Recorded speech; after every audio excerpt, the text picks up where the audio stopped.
Alright everyone, so now we are here at Ambrosia server in Haridwar, and it has been a super long journey, 30-ish hours. We started from Chicago, Illinois in the US to Istanbul, Turkey. We had a layover and then landed in Delhi. And now QHT provided us with a taxi, so we came from the Delhi airport all the way to Haridwar, and now we just are checking in. And after the check-in is done, we'll be doing some sightseeing, going to Haridwar, Ganga Aarti, and all the fun stuff, and then finally connecting with the doctor. So we came from the airport, and now we are checking in. We'll be just getting refreshments and getting relaxed, quick shower, lunch, and then out to the sightseeing in the evening.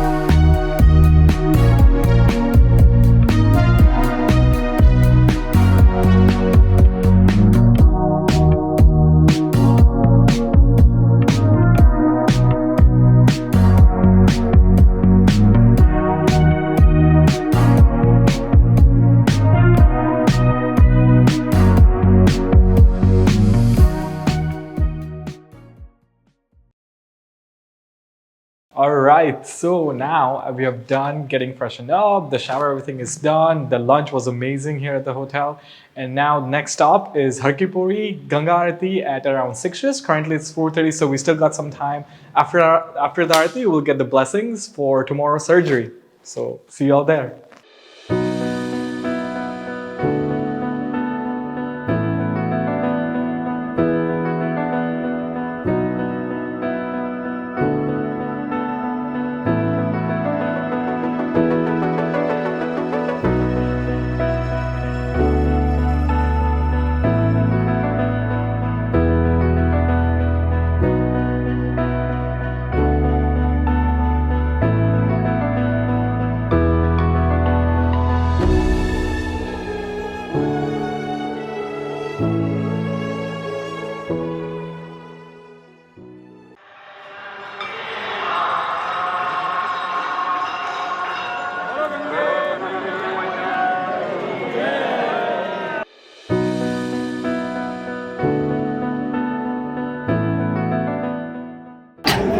Right here, we are here at Har Ki Pauri. It's 6 o'clock. The Ganga Aarti just ended. It's truly a blessing and getting goosebumps just attending the Aarti. The first day for Haridwar is done. Tomorrow is the starting of the procedure. I will let you guys know how that goes. Stay tuned for more updates. Thank you so much. Hey everyone, Ashutosh Patel here. I'm from Chicago, US. Came here with my family. I've been experiencing baldness since my mid-20s. I'm currently 29, so it's been about 4 to 5 years. And when I was at home, my family and I tried a couple of things like biotin or like the Hair Max laser comb, and it helped. It improved the quality of my hair, but family was like, you need to get actually full head back. So here at QHT, and excited for the procedure. We decided to go with QHT for several reasons actually. So I'm originally from Gujarat, but we were researching lots of clinics in Delhi, in Rajasthan, in Gujarat. And Haridwar was actually not on our agenda at all. But when we were talking with people, Sweta, who was our consultant and one-on-one coordinator at QHT, she was super helpful. She answered all the questions promptly. And one thing that was really important for us was actually getting, hand-to-hand service. So picking us up from the airport to dropping us off, even the stay and everything is accommodated for. So that really lifted the burden from our shoulders so that we didn't need to do that much decision making. So QHD really delivered on that. And so when I initially started getting in touch with folks from QHT, they quoted about 5,500 grafts for majority, if not all of the area, including the crown and the hairline itself. The procedure would take 2 days. Day one is when they make the slits, and then day two is the implantation. And everything was super smooth in terms of coordination. Again, like I mentioned, they're always available. So whether it's through WhatsApp text messages or even calls, they're very prompt in replies. Even booking the reservation was very seamless. It was easy. And Sweta was on top of things. So like I mentioned, I started experiencing baldness in my early to mid 20s, and it was actually my father who was helping with whether it's like hair trimming or like hairstyling, and he noticed it first. And we have actually a generational thing where he's also experienced baldness, but not as early as I did. He experienced it in like mid 30s, whereas for me it was like 15 years sooner than he was. And it was initially in the crown area where I started experiencing it, and then it started getting bigger. Again, it's been this way for some years now. It's stabilized. If anything, like I mentioned, the laser hair comb really helped to get the hair quality better and get the volume a little bit back. So the thing that stood out for QHT's technique over the other clinics that we researched is the extraction and the implantation happens very, very quickly. At other clinics, it takes, again, the whole procedure is 10 hours. So they may do all the extraction first and then do all the implantation. The issue with that is that if the hair is left outside of the body for a long time, then its survival rate goes down really fast. So what they do here at QHT is they actually extract and implant right after. So the hair is outside of that body for like an hour or even less than that, like a couple of minutes sometimes even. So that's why we picked QHT for that higher survival rate. And one thing that also stood out for me specifically is the FUE versus FUT. So with FUT, they do strips, but with FUE, you get a more artistic, more realistic hairline, which is something that was really important for me. So that's why I went ahead with an FUE approach. So the one thing that's really good for QHT's technique, like I mentioned earlier, is because they're doing this in such a fast manner, the extraction and the implantation, the survival rate for each follicle is around 95 to 98%. So that's amazing. So right now, there is a lot of questions in my head. How long will the surgery take? Is it 10 hours, 12 hours, 8 hours? I'm a little bit, worried around the pain area and the swelling. I've heard that some people swell up a lot, some people don't. Also going to ask doctors on the instruments, what kind of hygiene we use here at the clinic. And one thing that's also on my mind is, how will the before and after look like? Like, will we be covering the entire head or we won't? I also have good amount of density on the body hair. Will we use that or not? How creative the doctor will get and how long will the procedure take? Because heard a lot of beautiful things about Haridwar, especially Haridwar and Rishikesh. So planning to stay here a little bit longer after the procedure. So that's something else on my mind. Like, how big is the timeline? Is it a short recovery and a short surgery, or is it going to be longer? So excited, and also we'll be asking the doctor a lot of questions. Right. So now moving on to the surgery and consultation with the doctor. I'll keep you guys updated. Stay in touch with the video.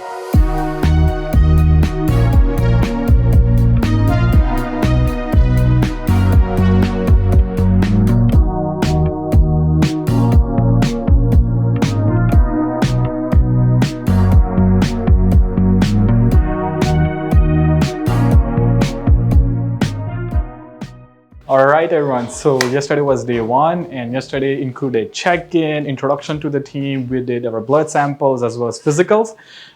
And the best part of the evening was actually the Ganga Aarti, like I mentioned yesterday. It was super relaxing and peaceful, all rejuvenated for day two, which is today. And today's agenda is consultation with the doctor, which we just did. So they asked us, answered our questions, queries, concerns that we had. The better and the fun part is actually drawing the hairline, which is going to be a creative discussion between doctor and my family. So excited for that. And then we'll be doing the trimming, the actual implantation, and the extraction. So I'll keep you all updated on how that goes. So one of the things that we'll be doing today as part of day two's agenda is we'll be doing the trimming and drawing of the hairline. So excited for that part.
All right, so the trimming has been done, the hairline has been done, the consultation has been done as well. Now we are on to the OT, where we'll be doing the slitting and the extraction and the implantation. Excited for the OT. There's also a little bit nervousness on, is it going to be painful or not?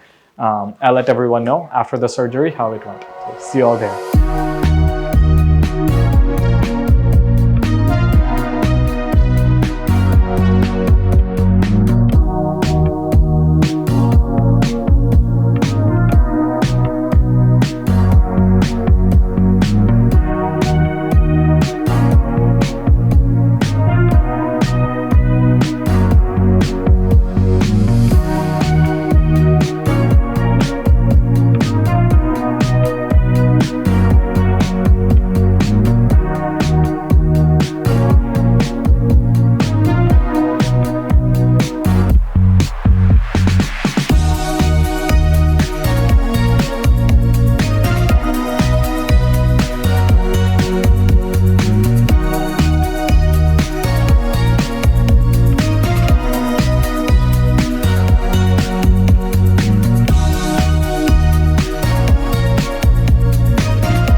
Hey everyone, this was day 2 of the surgery.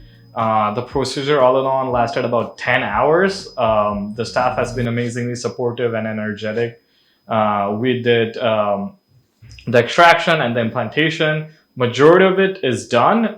We'll just be doing final finishing touches with the beard hair and the crown area tomorrow. I'll let you know how that goes, but so far the whole team has been super nice and cooperative. And the one thing that really stood out to me was that everyone had a patient-centered care approach to it. So everyone was empathetic, making sure that I'm fine. If I'm getting hungry or thirsty, people were checking up on me.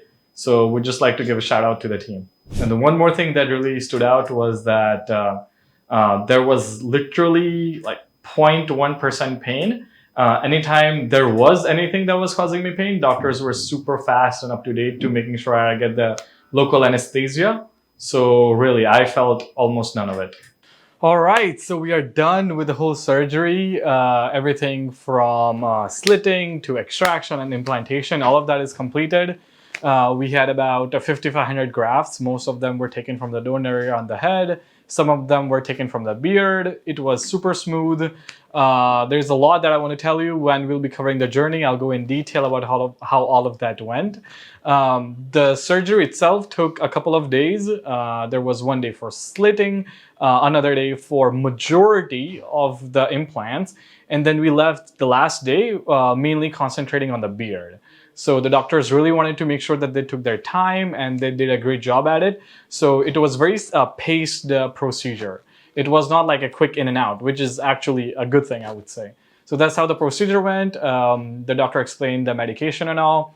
And now we're just going to be wrapping things up. But the procedure is finally complete. So all in all, I would say we took about 5,500 grafts. Most of them came from the donor area, from both of the sides and underneath like the neck. There were about 500 to 700 that came from the beard. And the area that we covered was above the temples. So not the temples themselves, but above it, and majority of the vertex area. We also covered majority of the crown, not completely, but I would say good 85% of the crown is covered as well with this whole surgery. And one more thing before I forget, which is the doctor explained the post-care, which is super, super, super important, I would say. There's medication we need to take care of. There's a cream that makes sure that the donor area and the beards are not getting infected. There's also like sunlight radiation, light radiation that we need to be taken care of, as well as things like, what kind of shower do we take? Do we take strains or not? Is there any like food dietary restrictions or not? So all of that was explained as well. So in terms of swelling and pain, that was actually one of my biggest concerns. So there was no swellings, thank God. I already had majority of my hair grafts implanted yesterday.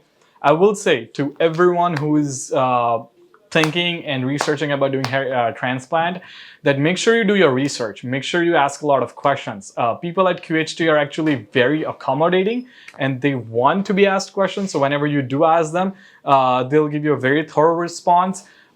There's also multiple numbers that you can contact them. There's also multiple phone calls that you can do with them. So ask questions. I will say that I did not get the swelling because I took the care to make sure I sleep at an incline level, which is also something that the QHT staff told me about.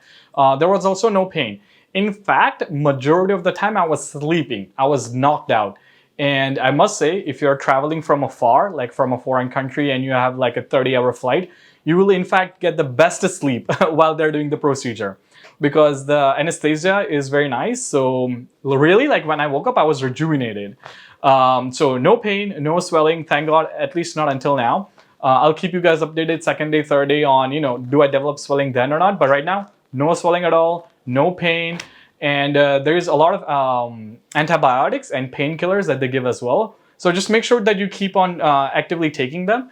And yeah, that's what I would say. In terms of tips, right? The second part that I also wanted to discuss were tips and recommendations.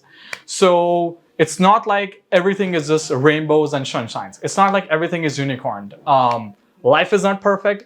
Things are not perfect, like whether it's relations, whether it's a job, nothing that is monumental is perfect. Same goes with a hair transplant. Hair transplant is not a small procedure. It is a big procedure. It requires effort, not just from the doctor, but from you as well. So make sure you do your research and things that did not go like 100% according to my plan. I also want to be very, very, very honest with you. I want to be transparent with you because you're taking the time to view this video. So what are the things that did not go as well as planned? Not necessarily bad, but we always have like a golden scenario, silver scenario, bronze scenario, right? So for example, one thing that did not go as planned, I expected 3 days, 1 day check-in, second day surgery, third day removal of the bandage. But actually it took 5 days. Is it a bad thing? For me, no, because the best experience I had was actually at the Ganga Aarti, which was the first day. So that actually prolonged the procedure. The second thing is the procedure took 2 days instead of 1.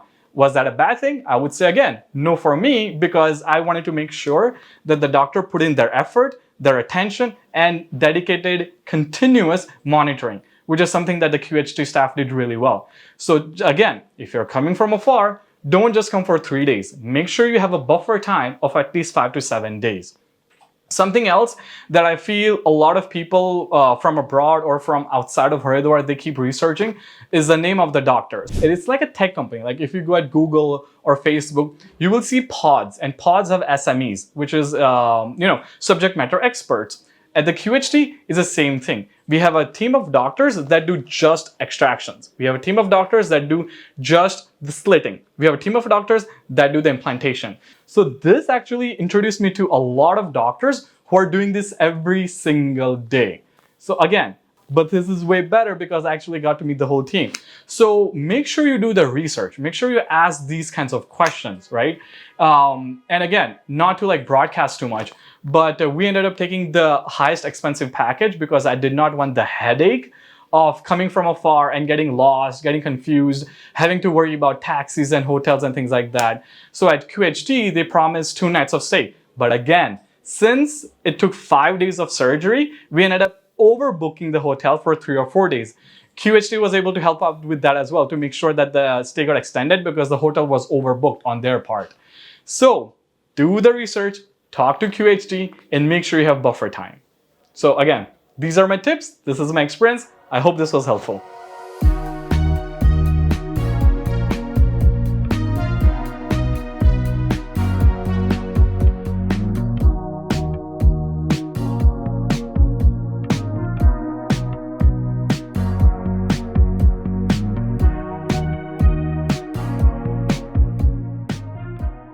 You've heard our patient describe his surgery journey, but the real story lies in his transformation. Let's take a quick look at how he went from battling advanced baldness in his pre-condition to achieving a confident, natural look after surgery. Meet our patient, a young man in his early 20s who was facing the challenges of advanced stage baldness. His hair loss started subtly from the crown area, but within a short time, it spread aggressively across his entire scalp. His hairline had completely receded, and the frontal, mid-scalp, and crown zones were extensively damaged. The condition not only aged his appearance, but also began to affect his confidence deeply. Despite his severe baldness, there was one positive sign. His donor area was in a healthy condition. The transformation began with a detailed scalp analysis, a step that lays the foundation for every successful hair transplant. After trimming the hair and performing a thorough head wash, our experts carried out a trichoscopy test. This advanced diagnostic process allowed them to carefully evaluate the quality of the donor area, the hair-skin contrast, and the overall hair caliber. Each of these factors is vital for planning how many grafts can be harvested safely and how natural the final result will appear. Once the analysis was complete, attention shifted to the next and most artistic step: hairline designing. A customized hairline was created specifically keeping in mind his age, facial proportions, and natural growth patterns. The design was not limited to the frontal hairline alone, but also included the outline of all affected zones, such as the frontal scalp, mid-scalp, and crown. This careful blueprint ensured that every graft would be placed with purpose. The hairline was designed to look soft and natural in the front, while gradually providing density towards the mid-scalp and crown. Once the hairline design was finalized, the surgical team moved on to one of the most critical stages of the procedure: slit creation. While this step may appear simple, it is actually the foundation of how natural and aesthetically pleasing the final outcome will look. Slits were created in the recipient areas where the grafts would be implanted. The precision of this step determined the direction, angle, depth, and density of the new hair. If the slits were too shallow or too deep, the grafts might not survive. If the angles did not align with the natural hair pattern, the result could look pluggy or artificial. This is why slit creation demands both technical expertise and artistic vision. Our experts carefully customized the slit patterns to match the natural flow of his hair.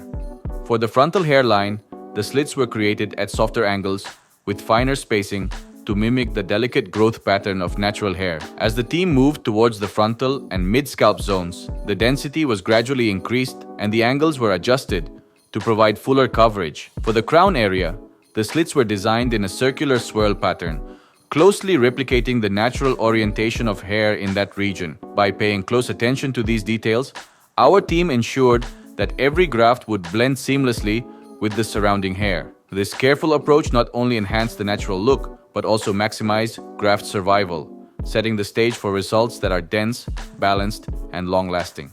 During the procedure, our experts precisely followed the pre-designed markings and slit patterns for graft placement. Each step was executed with a balance of scientific accuracy and artistic vision to ensure that the final outcome looked completely natural. In the hairline zone, single and thin hair follicles were carefully implanted. This implantation of follicles is crucial because the hairline is the most visible part of the scalp. By using fine grafts, our experts recreated a soft and natural-looking hairline that enhanced the youthful frame of our patient without any pluggy or artificial appearance. Now, let's take a look at the frontal and mid-scalp regions, where double and triple hair follicles were strategically placed. These areas require maximum density, and the use of multi-hair grafts ensured fuller coverage, adding volume and a natural thickness to the scalp. For the crown area, our experts recreated the same pattern using a combination of double and triple grafts. This gave the crown a uniform density while maintaining the natural flow and direction of hair growth. In this case, a total of 5,500 grafts were implanted. These grafts were extracted from the patient's safe donor zone as well as his beard area. The selection of these specific donor sites was intentional, as the follicles from these regions are naturally resistant to the effects of the DHT hormone, the primary cause of male pattern baldness. As a result, the implanted follicles not only restored lost hair, but also ensured long-lasting and sustainable results. This careful balance of technique, planning, and artistry guaranteed that his transformation would stand the test of time.